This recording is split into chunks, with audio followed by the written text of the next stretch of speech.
aɗa andi onen nene goram lelaki ha fajiri ari julde yoni fintina sali ummade walla nani noddinango hayya ala salah ngale e malal hayya ala al falah ngare e julde hayya ala salah ngare e julde hayya ala al falah ngare e malal wi arani jooɗi ma tawni hooli goram anda malakul mawti ne wawi tawde ɗum e kala waktu ɗo leliɗa ɗo aɗa suddi poɗɗa mbajja ɗo malakul mawti ne wawi tawandema ɗum hanki tan mbeɗe yehde e goto e musidɓe goram nga ha gandon mayden wayi ɓallade neɗɗo allahu subhanahu wa ta'ala wi kullu nafsin za'iqatul maut wa innama tuwaffawna ujurakum yawma alqiyamah ومن زهزه عن النار وأدخل الجنة فقد فاز وما الحياة الدنيا إلا متاع الغرور جمرة سبحانه وتعالى بكل نفس ذائقة الموت قال في التان ما مايد وإنما توفون أجوركم يوم القيامة غوري مودم ففنون فوب نانتي يوبي نجبدي مودم كنيرا مدار فمن زهزه عن النار مودنا يعني فمن زحزح فمن عبئد مودنا عن النار جاينغول ودخل الجنة ونانا الجنة فقد فازوا ددي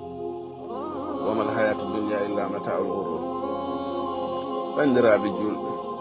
فوت نجيدن نوي او حالانو دو جونجون tan maayi do foti jiiden neddo darnon wada khutba wi'a maayi do foti jiiden ummi mu don danno joni maayi wadda an juldo ko hadi kula Allah so tawi anani hayya ala salah hayya ala al falah jahano hoyda nan mi haalin mbimi beda haaldan kitane musiddo goto goram ene haalnami bandiraado debbo goto do joodino ine moro o leli moro bo mori bange goto ha haljiti mimi mo wi mo wahlito bange odo gasi mora bange goddo jeete ko may Allahu akbar bandiraabe jul on ji mayden way battade neddo dum non an juldo tinno e dewal maada Allah ko Allah arzikinno ma koy ndudo lewru reeno hade bocciraade ma reeno hade dum firtaade reeno hade ma nandude debbo cañannodo ya ha jamma wona e bonnude salafuna salihun en paami dum nde o woyi o wiya holko ngoyata o wi ngoyanmi ko jamma mbomi daraki tawno ko gowno darade jamma ngoyanmi ko nyalawma mbomi horani e tawno ko korannoɗo nyalawma wadde so tawi laatima neɗɗo ene nimsita tuma nde mayda ari e ɗaccude naafilaji